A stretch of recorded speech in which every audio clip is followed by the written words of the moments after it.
दुर्गा सप्तशती के 8वां अध्याय रक्त बीज का वध।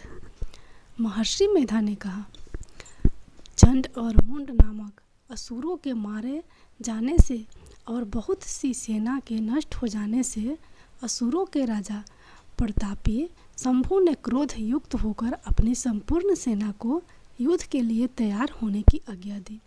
उसने कहा, अब उदयायुध नामक 86 असुर सेनापति अपनी सेनाओं के साथ युद्ध के लिए जाएं और कंबु नामक 84 सेनापति भी युद्ध के लिए जाएं और कोटि वीर्य नामक 50 सेनापति और धम्रकुल नाम के 100 सेनापति प्रस्थान करें। कालक दहद मौर्य और काल के यह दैत्य भी मेरी आज्ञा से सचकर युद्ध के लिए कुछ करे। भयानक शासन करने वाला असुरों का स्वामी शुंभ इस प्रकार आज्ञा देकर बहुत बड़ी सेना के साथ युद्ध के लिए चला। उसकी सेना को अपनी ओर आता देखकर चंडिका ने अपनी धनुष की टंकोर से पृथ्वी और आकाश के बीच का भाग गुंजा दिया। हे राजन, इसके पश्चात देवी के सिंह ने दहाड़ना आरंभ कर दिया और अंबिका के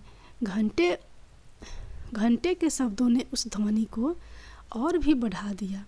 धनुष की टंकार, शेर की दहाड़ और घंटे के शब्द से पृथ्वी और आकाश के बीच का भाग गूंज उठा और इसके साथ ही देवी ने अपने मुख को और भी भयानक बना लिया। ऐसे भयंकर शब्द को सुनकर राक्षसी सेना ने देवी तथा सिंह को चारों ओर से घेर लिया। हे राजन, उस समय दैत्यों के नाश के लिए और देवताओं के हित के लिए ब्रह्मा, शिव, कार्तिकेय, विष्णु तथा इंद्र आदि देवों की शक्तियों जो अत्यंत पराक्रम और बल से संपन्न थी, उनके शरीर से निकल कर उसी रूप में चंडिका देवी के पास गई। जिस देवता का जैसा रूप था वैसे आभूषण थे और जैसा वाहन था वैसा ही रूप। आभूषण वर वाहन लेकर उन देवताओं की शक्तियाँ दैत्यों से युद्ध करने के लिए आई। हंस युक्त विमान में बैठकर और रुद्राक्ष की माला तथा कमंडलू धारण करके ब्रह्मा जी की शक्ति आई। वृषभ पर सवार होकर हाथ में त्रिशूल लेकर महानाग का कंकन पहनकर और चंद्ररेखा से विभूषित होकर भगवान शंकर की शक्ति माहेश्वरी आई और मोर पर आरूढ़ होकर हाथ में शक्ति लिए दैत्यों से युद्ध करने के लिए कार्तिकेय जी की शक्ति उन्हीं का रूप धारण करके आई। भगवान विष्णु की शक्ति गुरुर पर सवार होकर शंख, चक्र, शृंग, गदा, धनुष तथा खंडक हाथ में लिए हुए आई। श्री हरि की शक्ति वराह का शरीर धारण करके आई और नृसिंह के समान शरीर धारण करके उनकी शक्ति नरसिंही भी आई। उसकी गर्दन के झटकों से आकाश के तारे टूट पड़ते थे और इसी प्रकार देवराज इंद्र की शक्ति इंद्री भी एरावत के ऊपर सवार होकर आई। पश्चात इन देव शक्तियों से घिरे हुए भगवान शंकर ने चंडिका से कहा, मेरी प्रसन्नता के लिए तुम शीघ्र ही इन असुरों को मारो। इसके पश्चात देवी के शरीर में से अत्यंत उग्र रूप वाली और सैकड़ों गिद्धरियों के समान आवाज करने वाली चंडिका शक्ति प्रकट हुई। उस अपराजिता देवी ने धूमिल जटा वाले भगवान श्री शंकर जी से कहा, हे प्रभु, आप मेरी ओर से दूत बनकर शुंभ और निशुंभ के पास जाइए। उन अत्यंत गर्विले दैत्यों से कहिए तथा उनके अतिरिक्त और भी जो दैत्य वहाँ युद्ध के लिए उपस्थित है उनसे भी कहिए, जो तुम्हें अपने जीवित रहने की इच्छा हो तो त्रिलोकी का राज्य इंद्र को दे दो। देवताओं को उनका यज्ञ भाग मिलना आरंभ हो जाए और तुम पाताल को लौट जाओ। किंतु यदि बल के गर्व से तुम्हारी लड़ने की इच्छा हो तो फिर आ जाओ, तुम्हारे मांस से मेरी योगिनियाँ तृप्त होगी। चूँकि उस देवी ने भगवान शंकर को दूत के कार्य में नियुक्त किया था, इसलिए वह संसार में शिवदूती के नाम से विख्यात हुई। भगवान शंकर से देवी का संदेश पाकर उन दैत्यों के क्रोध का कोई आर पार न रहा और वह जिस स्थान पर देवी विराजमान थी वहाँ पहुँचे और जाने के साथ ही उस पर बाणों और शक्तियों की वर्षा करने लगे। देवी ने उनके फेंके हुए बाणों, शक्तियों, त्रिशूल और फरसों को अपने बाणों से काट डाला और काली देवी उस देवी के साथ आगे खड़ी होकर शत्रुओं को त्रिशूल से विदीर्ण करने लगी, खटवांग से कुचलने लगी। ब्राह्मणी जिस तरफ दौड़ती थी उसी तरफ अपने कमंडलों का जल छिड़क कर दैत्यों के वीर बल को नष्ट कर देती थी और इसी प्रकार महेश्वरी त्रिशूल से, वैष्णवी चक्र से और अत्यंत कोप वाली कौमारी शक्ति द्वारा असुरों को मार रही थी और इंद्री के बाजू के प्रहार से सैकड़ों दैत्य रक्त की नदियाँ बहाते हुए पृथ्वी पर सो गए। वराही ने कितने ही राक्षसों को अपनी थूथन द्वारा मृत्यु के घाट उतार दिया। दाढ़ों के अग्रभाग से कितने ही राक्षसों की छाती को चीर डाला और चक्र की चोट से कितनों को ही विदीर्ण करके धरती पर डाल दिया।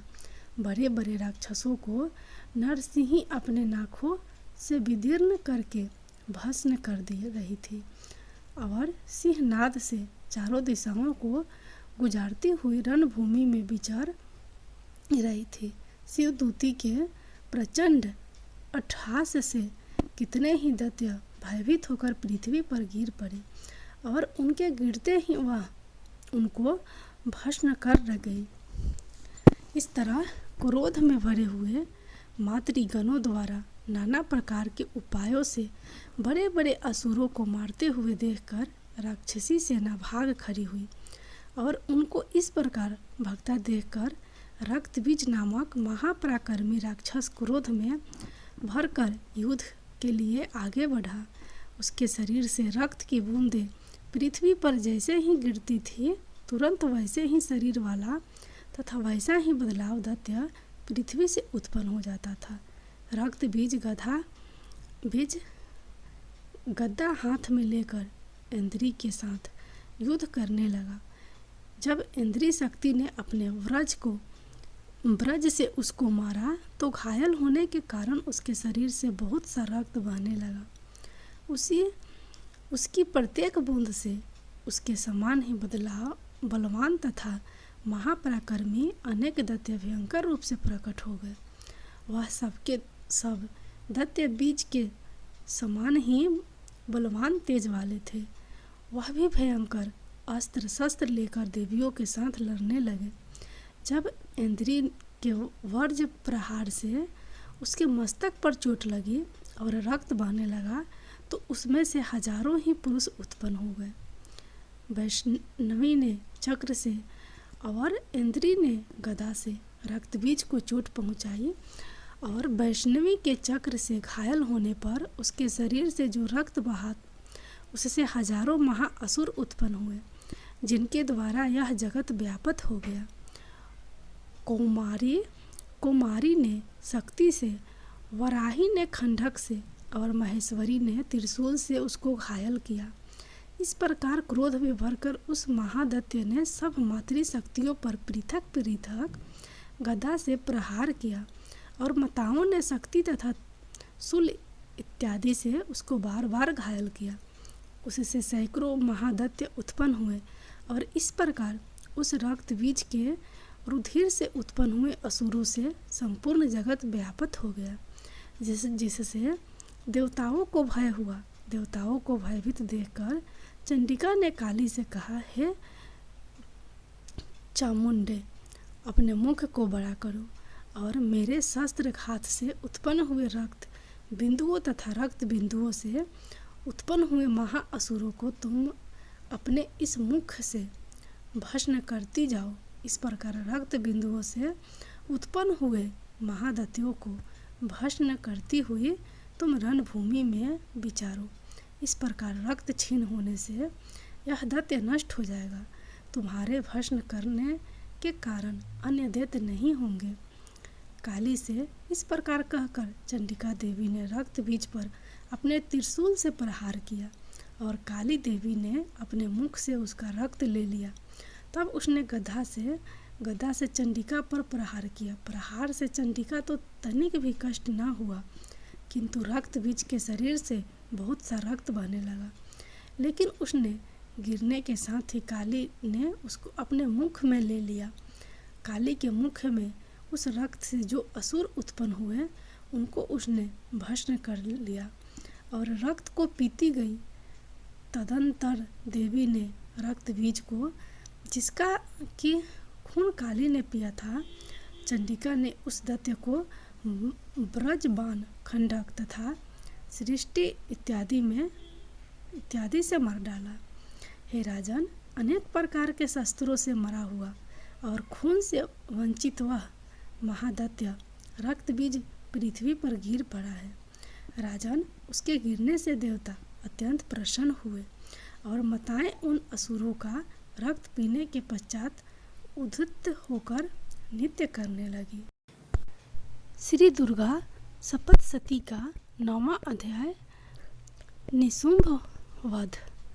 राजा ने कहा, हे ऋषिराज, आपने रक्त बीज के वध से संबंध रखने वाला वृत्तांत मुझे सुनाया। अब मैं रक्त बीज के मरने के पश्चात क्रोध में भरे हुए शुंभ व निशुंभ ने जो कर्म किया वह सुनना चाहता हूँ। महर्षि मेधा ने कहा, रक्त बीज के मारे जाने पर शुंभ और निशुंभ को बड़ा क्रोध आया और अपनी बहुत बड़ी सेना का इस प्रकार सर्वनाश होते देखकर निशुंभ देवी पर आक्रमण करने के लिए दौड़ा।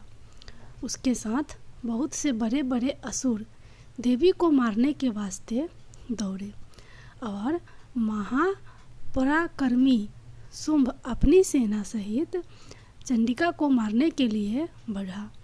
फिर शुंभ और निशुंभ का देवी से घोर युद्ध होने लगा और वह दोनों असुर इस प्रकार देवी पर बाण फेंकने लगे जैसे मेघों से वर्षा हो रही हो।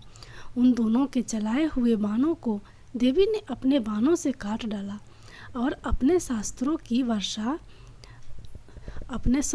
वर्षा से उन दोनों दैत्यों को चोट पहुंचाई। निशुंभ ने तीक्ष्ण तलवार और चमकती हुई ढाल लेकर देवी के सिर पर आक्रमण किया। अपने वाहन को चोट पहुंची देख देवी ने अपने क्षुरप्र नामक बाण से निशुंभ की तलवार व ढाल दोनों को ही काट डाला। तलवार और ढाल कट जाने पर निशुंभ ने देवी पर शक्ति से प्रहार किया। देवी ने अपने चक्र से उसके 2 टुकड़े कर दिए। फिर क्या था, दैत्य मारे क्रोध के जल भुन गया और उसने देवी को मारने के लिए उसकी ओर शूल फेंका, किंतु देवी ने अपने मुक्के से उसको चूर चूर कर डाला। फिर उसने देवी पर गदा से प्रहार किया। देवी ने त्रिशूल से गदा को भस्म कर डाला। इसके पश्चात वह फरसा हाथ में लेकर देवी की ओर लपका। देवी ने अपने तीखे बाणों से उसे धरती पर सुला दिया।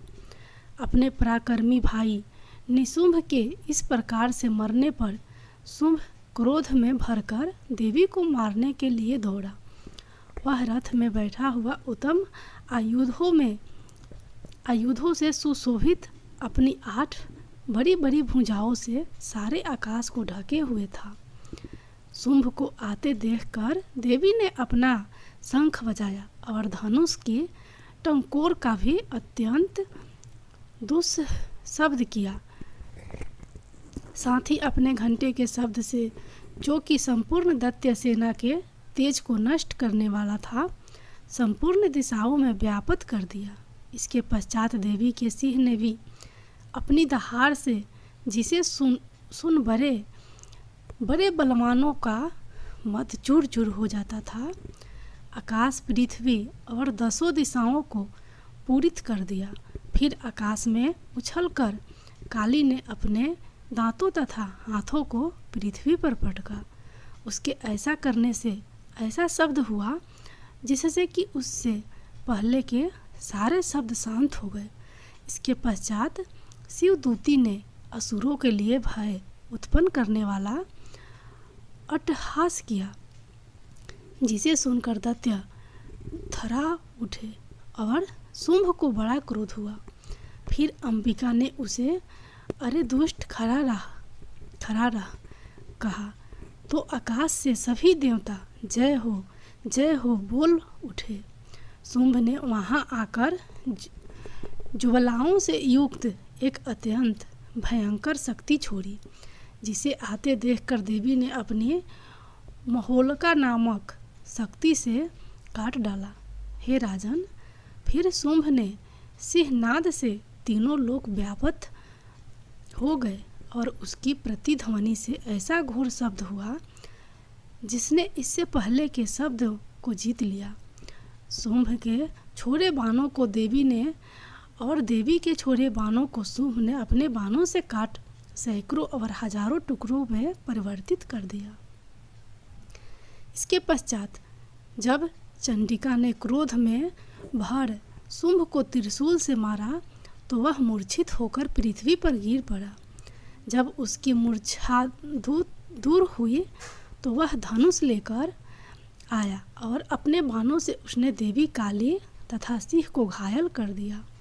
फिर उस राक्षस ने 10,000 भुजाएं धारण करके चक्रादि आयुधों से देवी को आच्छादित कर दिया। तब भगवती दुर्गा ने कुपित होकर अपने बाणों से उन चक्रों को तथा बाणों को काट डाला। यह देखकर निशुंभ हाथ में गदा लेकर चंडिका को मारने के लिए दौड़ा। उसके आते ही देवी ने त्रिछिन्न धार वाले खंडक से उसके गदा को काट डाला। उसने फिर त्रिशूल हाथ में ले लिया। देवताओं को दुखी करने वाले निशुंभ त्रिशूल हाथ में लिए हुए आता देखकर चंडिका ने अपने शूल से उसकी छाती पर प्रहार किया और उसकी छाती को चीर डाला। शूल विदीर्ण हो जाने पर उसकी छाती में से एक उस जैसा ही मरा पराक्रमी दैत्य ठहर जा कहता हुआ निकला। उसको देखकर देवी ने बड़े जोर से ठहाका लगाया। अभी वह निकलने भी न पाया था कि उसका सिर अपनी तलवार से काट डाला। सिर के कटने के साथ ही वह पृथ्वी पर गिर पड़ा। तदंतर सिंह दहाड़ कर असुरों का भस्म करने लगा और काली शिव दूती भी राक्षसों का रक्त पीने लगी। कौमारी की शक्ति से कितने ही महादैत्य नष्ट हो गए। ब्रह्मा जी के कमंडल के जल से कितने ही असुर समाप्त हो गए। कई दैत्य माहेश्वरी के त्रिशूल से विदीर्ण होकर पृथ्वी पर गिर पड़े और वराही के प्रहारों से छिन्न भिन्न होकर धराशायी हो गए। वैष्णवी ने भी अपने चक्र से बड़े बड़े महापराक्रमियों का कचमूर निकालकर उन्हें यमलोक भेज दिया और इंद्री से कितने ही महाबली राक्षस टुकड़े टुकड़े हो गए। कई दैत्य मारे गए, कई भाग गए, कितने की काली शिवदूती और सिंह ने अछन कर लिया।